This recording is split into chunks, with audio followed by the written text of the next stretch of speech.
Fulling, also known as tucking or walking, is a step in woolen cloth making which involves the cleansing of cloth to eliminate oils, dirt, and other impurities, and making it thicker. The worker who does the job is a fuller, tucker, or walker, all of which have become common surnames. The Welsh word for a fulling mill is pandy, which appears in many place names, for example Tonypandy. Process.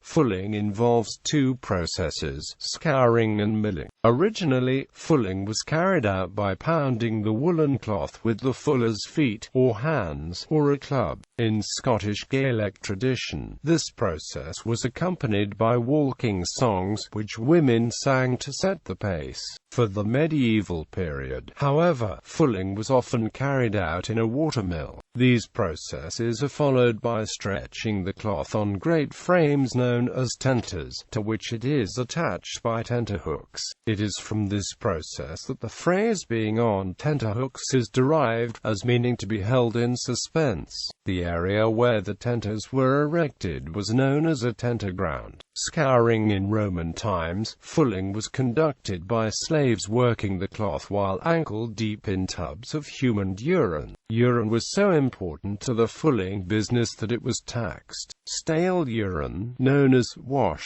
was a source of ammonium salts and assisted in cleansing and whitening the cloth. By the medieval period, fuller's earth had been introduced for use in the process. This is a soft clay-like material occurring naturally as an impure hydrous aluminium silicate. It was used in conjunction with wash. More recently, soap has been used. Thickening. The second function of fulling was to thicken cloth by matting the fibers together to give it strength and increase waterproofing. This was vital in the case of woolens made from carding wool, but not for worsted materials made from combing wool. After this stage, water was used to rinse out the foul-smelling liquor used during cleansing. Felting of wool occurs upon hammering or other mechanical agitation because the microscopic barbs on the surface of wool fibers hook together, somewhat like Velcro. Fulling mills. For the medieval period, the fulling of cloth often was undertaken in a water mill, known as a fulling mill, a walk mill, or a tuck mill. In Wales, a fulling mill is called a pandy, and in Scotland, a walk mill. In these, the cloth was beaten with wooden hammers, known as fulling stocks or fulling hammers. Fulling stocks were of two kinds: falling stocks that were used only for scouring, and driving or hanging stocks. In both cases the machinery was operated by cams on the shaft of a water wheel or on a tappet wheel, which lifted the hammer. Driving stocks were pivoted so that the foot struck the cloth almost horizontally. The stock had a tub holding the liquor and cloth. This was somewhat rounded on the side away from the hammer, so that the cloth gradually turned, ensuring that all parts of it were milled evenly. However, the cloth was taken out about every 2 hours to undo plugs and wrinkles. The foot was approximately triangular in shape, with notches to assist the turning of the cloth. History. There are several biblical references to fulling.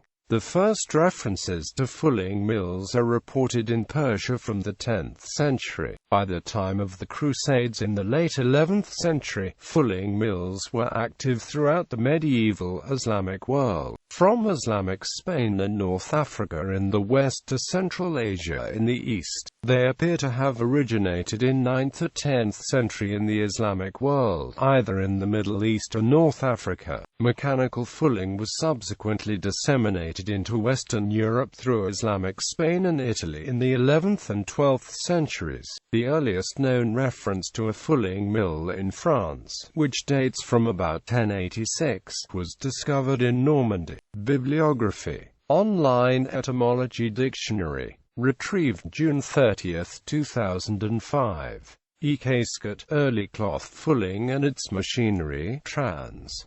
Newcomen Soc. 1230-52.